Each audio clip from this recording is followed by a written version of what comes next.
yung lagi kong naririnig sa mga kaibigan ko or sa mga kakilala, nangangamusta. Yung iba nasa-stress pag nakikita nyo yung mga vlog sa YouTube. Nag-aalala. Tapos nag-iisip kung kamusta ako. Lagi mayroon nangangamusta sa akin.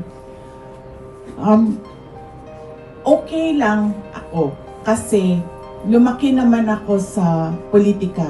9 years old pa lang ako, mayor na yung father ko.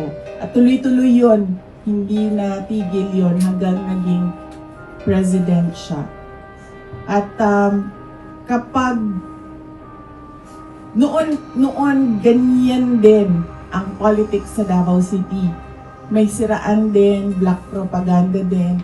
Lagi sinasabi ni former President Rodrigo Duterte sa akin, ni Tatay Digong, lagi niya sinasabi sa akin noon, ganun talaga ang politika. Dudumihan ka ng kalaban mo para magmukha siyang malinis. Sabi niya, they will always paint you black so that they will look white. So, yan talaga, paulit-ulit yan noon. Kasi ganun din yung labanan nila, girian nila noon nung contemporary niya sa Davao City politics, former Speaker Prospero Nograles.